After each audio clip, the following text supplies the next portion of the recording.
قبل از این که انسان دنبال معنا بگردد با ترس روبرو شد. ترس از تاریکی، ترس از مرگ، ترس از چیزهایی که بی‌هشدار اتفاق می‌افتادند و توضیحی نداشتند. وقتی کاری از دستش بر نمی آمد، راهی پیدا کرد تا این ترس را قابل تحمل کند. قدرت را بیرون از خودش تصور کرد. نیرویی بزرگتر، نادیدنی و مهار ناپذیر، و اسمش را گذاشت خدا. اما انسان به همین قانع نشد. تقریباً در همه تمدن‌ها خدایان زیاد بودند، ولی خیلی زود یکی از آنها بالاتر ایستاد. یکی شد مرجع نهایی، خدای خدایان. سؤالی نیست که این خدا واقعی بود یا نه. سؤال این است که چرا انسان همیشه به یک قدرت نهایی نیاز داشت؟ برای نظم؟ برای آرامش؟ یا برای اینکه بداند وقتی همه چیز فرو می‌ریزد مسئول کیست؟ این ویدیو قرار نیست ایمان بسازد یا ایمان را خراب کند. فقط می‌خواهد نشان بدهد که هر تمدن خدای برترش را شبیه عمیق‌ترین ترس‌ها و خواسته‌هایش ساخته است.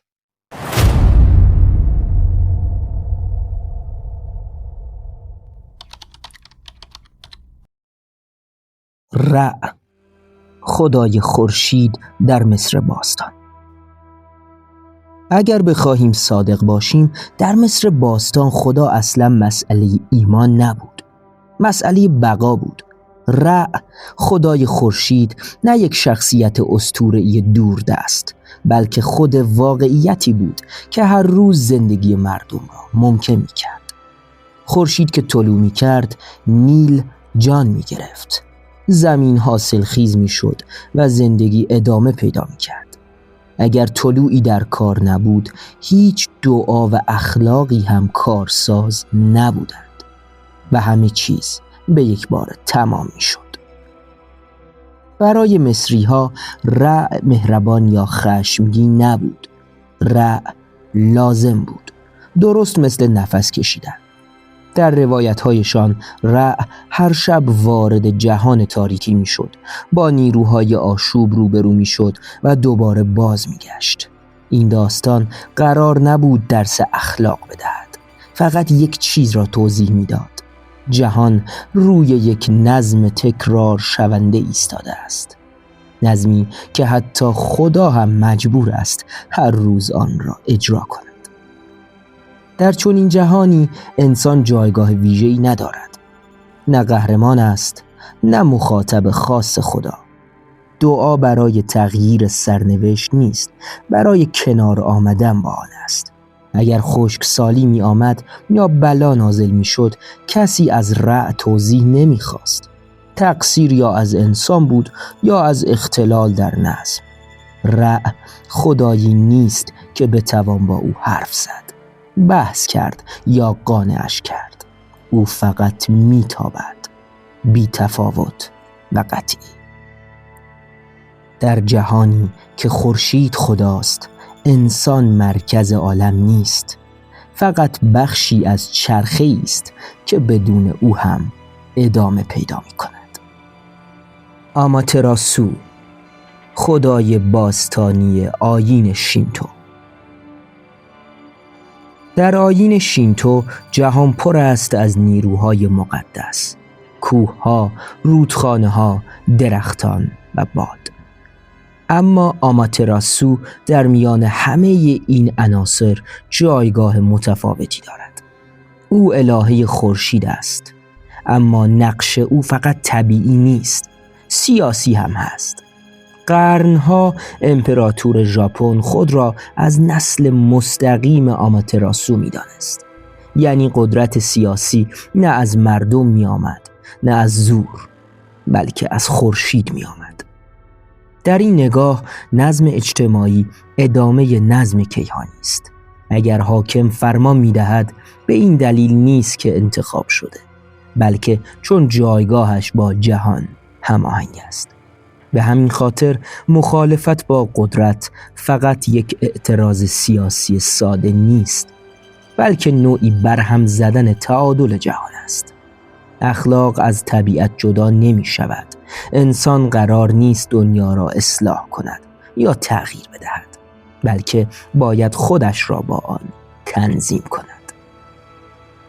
آماتراسو خدایی نیست که خشمگین شود یا پاداش بدهد.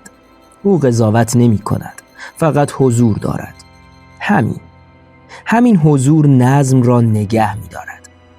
قدرت او آرام است اما مطلق، چون از خورشید می آید و خورشید نیازی به توضیح ندارد. وقتی طبیعت منبع قدرت می شود، اطاعت دیگر انتخاب شخصی نیست، بلکه بخشی از نظم جهان است. زئوس، خدای خدایان در یونان باستان. در یونان باستان نگاه انسان به خدا عوض می شود. زئوس صرفاً یک نیروی طبیعی نیست. او فرمان می دهد، مجازات می کند و نظم را برقرار نگه می دارد. اما تفاوت مهم اینجاست. زئوس خودش هم شبیه انسان است. خشمگین می شود، حسادت می کند، اشتباه می کند و حتی گاهی قانون را زیر پا می گذارد. یونانی ها خدایی نخواستند که دست نیافتنی و کامل باشد، بلکه خدایی ساختند که قدرت دارد اما ضعف هم دارد. در جهان زئوس خدا بالای انسان ایستاده است، اما از او جدا نیست. انسان میتواند با خدا وارد کشمکش شود. قهرمانان یونانی دقیقاً از همین جا متولد میشوند، از درگیری با خدایان. انسان‌هایی که می‌دانند قدرت بالاتری هم وجود دارد، اما باز هم انتخاب می‌کنند که با او درگیر شوند، حتی وقتی می‌دانند نتیجه ممکن است فاجعه بار باشد. از دل همین تنش هاست که تراژدی شکل می‌گیرد. زئوس نماینده نظمی است که مطلق نیست. قانون وجود دارد، اما حتی خدا هم گاهی آن را زیر پا می‌گذارد. این یعنی نظم انسانی تر شده، شکننده تر و خطرناکتر. اطاعت هنوز هم مهم است، اما کورکورانه نیست. انسان حالا می‌فهمد که قدرت می‌تواند اشتباه کند. زئوس خدایی است که نشان می‌دهد قدرت هرچقدر هم بزرگ باشد از تناقض فرار نمی‌کند. ژوپیتر، نسخه رومی زئوس. رومی‌ها زئوس را از یونانی‌ها گرفتند، کمی تغییرش دادند و نامش را گذاشتند ژوپیتر. ژوپیتر رومی دیگر خدای پرهیجان و پرخطای یونانی نیست. او سردتر است، رسمی‌تر و دولتی‌تر است. ژوپیتر نماد نظم، قانون و بقای امپراتوری است. خدایی است که باید ثبات بیافریند، نه اینکه داستان بگوید. در روم باستان خدا و دولت از هم جدا نیستند. ژوپیتر پشت قانون ایستاده است، پشت ارتش، پشت گسترش قلمرو. اطاعت از خدا یعنی اطاعت از نظم سیاسی موجود. اگر امپراتوری پابرجاست یعنی خدا راضی است، و اگر امپراتوری شکست می‌خورد یعنی نظم درست اجرا نشده و خاطر خدا مکدر شده است. اینجا دیگر جایی برای قهرمانان تراژیک یونانی نیست. فرد اهمیتش را از دست می‌دهد و سیستم مهم می‌شود. ژوپیتر خدایی است که احساساتش را کنار گذاشته تا امپراتوری روم دوام بیاورد. قدرت باید قابل پیش بینی باشد، نه شخصی. وقتی خدا تبدیل به ستون دولت می شود، عدالت جای خود را به ثبات می دهد. مردوک، خدای جنگ طلب بابل. با مردوک قدرت چهره‌ای خشن‌تر پیدا می‌کند. مردوک خدایی است که جهان را با جنگ می‌سازد. در اسطوره‌های بابلی او تیامات الهه آشوب را می‌کشد و از بدن او آسمان و زمین را می‌آفریند. پیام روشن است: نظم بدون خشونت به وجود نمی‌آید. برای بابلی‌ها جهان ذاتاً آشفته است و فقط یک قدرت مرکزی می‌تواند آن را مهار کند. مردوک خدای صلح نیست، خدای پیروزی است. قانونی که برقرار می‌شود نتیجه زور است. اگر نظم می‌خواهی باید قدرت داشته باشی و از آن استفاده کنی. در این نگاه خشونت نه یک شر ناخواسته بلکه بخشی از نظم جهان است. مردوک نماینده خدایی است که برای حفظ ساختار نابودی را توجیه می کند. این شاید بیرحمانه ترین تصویر خدا در این دسته باشد، اما در عین حال صادقانه ترین. وقتی نظم از دل خشونت بیرون می آید، خود خشونت مقدس می شود. اهورامزدا، خدای خرد در ایران باستان. با اهورامزدا تصویر خدا یک چرخش اساسی پیدا می کند. اینجا خدا نه خورشید است، نه فرمانروای جنگ و نه پشت دولت ایستاده. اهورامزدا خدای خرد است، خدایی که جهان را نه با زور بلکه با نظم آگاهانه می سازد. مهمتر از همه او انسان را صرفاً فرمانبردار نمی خواهد بلکه از انسان انتخاب می خواهد. در اندیشه ایرانی باستان جهان میان نبرد خیر و شر است، اما این نبرد فقط میان خدایان نیست، انسان هم وسط ماجراست. هر فکر، هر گفتار و هر کردار وزن دارد. اینجا برای اولین بار مسئولیت اخلاقی به طور جدی روی دوش انسان می‌افتد. دیگر نمی شود همه چیز را به خواست خدا حواله کرد. اهورامزدا داور نهایی است، اما داوریش کور نیست. انسان آزاد است که راهش را انتخاب کند، اما آزاد نیست که از پیامد انتخابش فرار کند. خدا نه فقط قدرت بلکه معیار می شود، معیاری برای سنجیدن انسان. از این به بعد خدا فقط فرمان نمی دهد بلکه انسان را مسئول می داند. تنگری، خدای آسمان ترکان باستان. تنگری نه یک پیکره اسطوره‌ای است و نه نیروی کور از دل طبیعت. تنگری خدای آسمان است، آسمانی که می‌بیند، قضاوت می‌کند و مشروعیت می‌دهد، اما خودش وارد داستان نمی‌شود. او نه خورشید است، نه زمین و نه یکی از دیگر عناصر طبیعت، بلکه بالاتر از همه ایستاده و از آن بالا نظم را نگاه می‌کند. برای ترکان باستان تنگری خدای پرستش روزمره نبود، خدای داوری بود، کسی که به خان و فرمانروا حق حکومت می‌داد. اگر پادشاه شکست می‌خورد یا نظم قبیله فرو می‌ریخت، معنایش این نبود که دشمن قوی تر بوده، بلکه معنایش این بود که آسمان پشت او را خالی کرده است. قدرت تا وقتی معتبر بود که تنگری تاییدش می‌کرد. نکته مهم ماجرا اینجاست که تنگری خدایی اخلاقی است، اما نه با قانون مکتوب. او خوب و بد را با نتیجه نشان می‌دهد، نه با فرمان.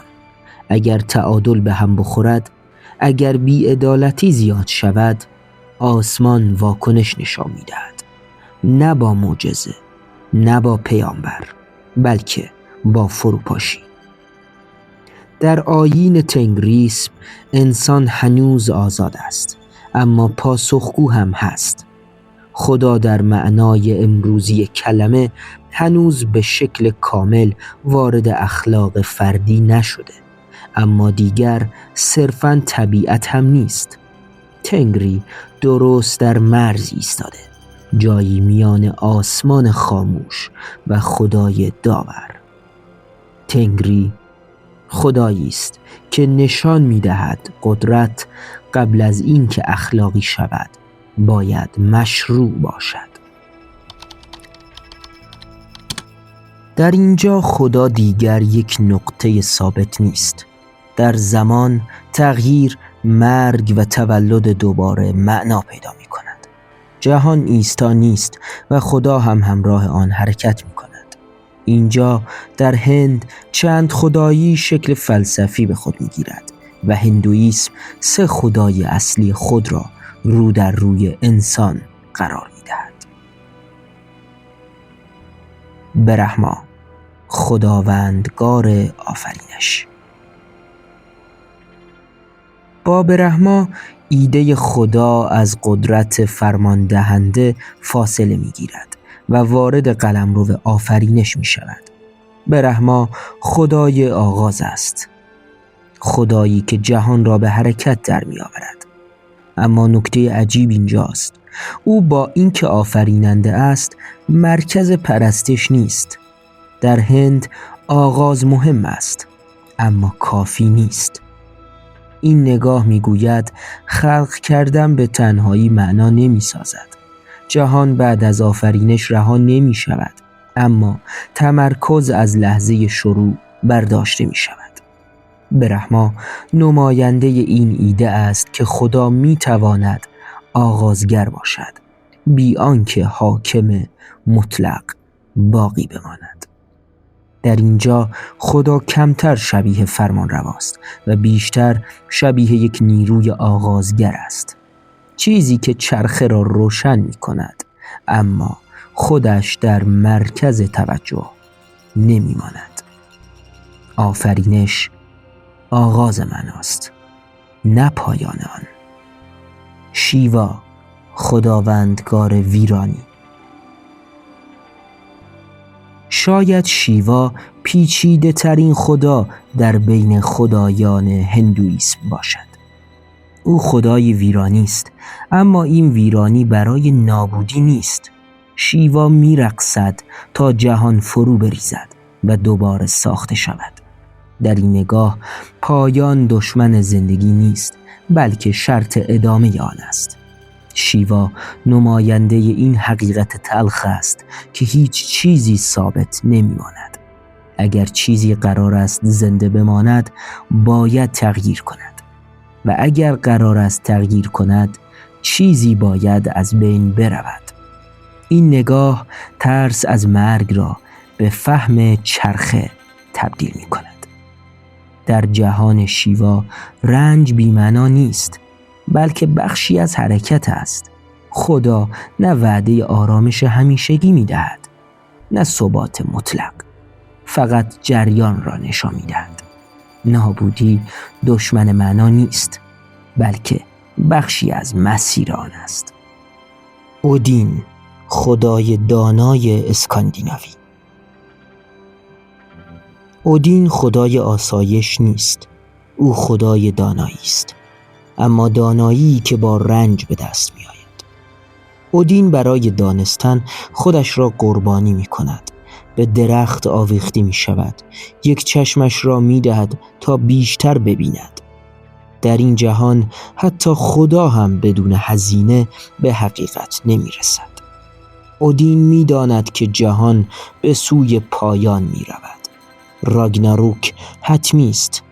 او می داند خودش هم خواهد مرد، اما دست از جستجو بر نمی دارد. اینجا خدا نجات دهنده نیست، آگاه است. معنا در پیروزی نیست، در انتخاب است. اودین نماینده خدایی است که شکست را میپذیرد اما تسلیم نمی شود. خدایی که در جهانی بی‌رحم هنوز دنبال معنا می گردد، زیرا دانایی رایگان نیست، حتی برای خدا.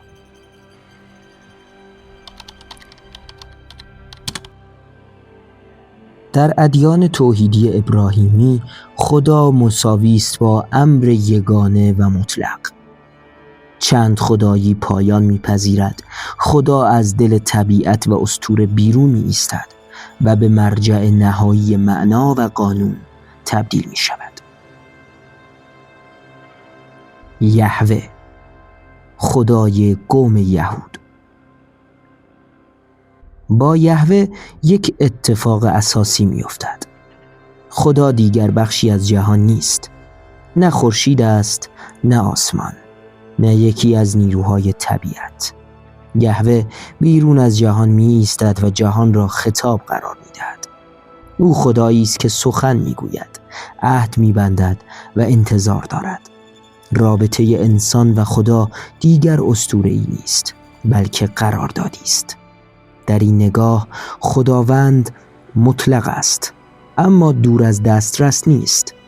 او قانون می‌دهد و از انسان پاسخ می‌خواهد. اخلاق دیگر یک انتخاب فرهنگی نیست، الزام است. انسان نمی‌تواند پشت تقدیر یا طبیعت پنهان شود. اگر خطا کند مسئول است. یهوه خدایی نیست که با قربانی آرام شود. خدایی است که رفتار انسان را به خوبی می‌سنجد. اینجا برای اولین بار تاریخ معنا پیدا می‌کند. گذشته، حال و آینده زیر نظر یک اراده واحد قرار می‌گیرند. خدا دیگر فقط هست، دخالت می‌کند. وقتی خدا سخن می‌گوید، اسطوره برای همیشه ساکت می‌شود. البته شاید. خدای مسیحیت، خدای رنج. در مسیحیت همین خدای یگانه یک گام جلوتر می آید. خدا فقط قانونگذار نیست، وارد رنج انسانی می شود. اینجا برای اولین بار خدا درد را تجربه می کند. نه به عنوان ناظر، بلکه به عنوان کسی که رنج می کشد. رابطه خدا و انسان شخصی تر می شود. در این نگاه نجات در اطاعت صرف خلاصه نمی شود. محبت، فداکاری و رنج معنا پیدا می کند. خدا فقط داور نیست، همراه است. انسان دیگر تنها در برابر قانون نمی ایستد. در برابر عشقی می ایستد که او را خطاب قرار داده است. اینجا قدرت مطلق چهره نرمتری به خود می گیرد. خدا همچنان یگانه است، اما فاصله اش با انسان خیلی کمتر می شود. ایمان از ترس فاصله می گیرد و به رابطه نزدیکتر می شود. وقتی خدا رنج را می پذیرد، معنا از قانون عبور می کند. الله، خداوند مطلق مسلمانان. در اسلام توحید به شکل نهایی و شفافش می رسد. خدا نه شبیه است، نه قابل تصویر و نه قابل تقسیم. الله مطلق است، فراتر از طبیعت، تاریخ و تصور انسانی، اما در عین حال نزدیک است، نه با تجسد بلکه با معنا. در این نگاه جهان نشانه است. طبیعت، تاریخ و انسان همه آیه‌هایی از خداوندند. خدا در هیچ کدام حل نمی شود، اما در همه جا حضور دارد. رابطه انسان و خدا بر پایه مسئولیت شکل می گیرد. آزادی وجود دارد، اما پاسخگویی هم هست. انسان مختار است، اما رها نیست. اینجا خدا نه اسطوره است، نه شخصیت داستانی. مرجع نهایی معناست، پایان چند خدایی و پایان تشبیه. انسان دیگر نمیتواند قدرت را به شکل‌های مختلف تقسیم کند. باید با یک حقیقت واحد روبرو شود. وقتی همه تصویرها فرو می‌ریزند، فقط معنا باقی میماند. اگر از ابتدا تا اینجا آمده باشید، یک چیز برایتان روشن شده است. خدایان فقط داستان‌های کهن نیستند، بلکه آینه‌های زمان خودشانند. انسان هر جا که ایستاده قدرت را همانجا گذاشته. وقتی از طبیعت می‌ترسید، خدا شد خورشید و آسمان. وقتی به دولت و جنگ رسید، خدا پشت قانون و شمشیر ایستاد. وقتی مسئولیت را فهمید، خدا تبدیل به داور شد. وقتی رنج و تغییر را پذیرفت، خدا به یک فرایند تبدیل شد. و وقتی دیگر نتوانست قدرت را تقسیم کند، خدا یکتا و یگانه شد. شاید سوال اصلی این نباشد که کدام خدا واقعی است. شاید سوال خطرناکتر این باشد که ما امروز چه چیزی را تبدیل به خدا کردیم؟ قدرت، پول، علم، ملت یا حتی شاید خودمان.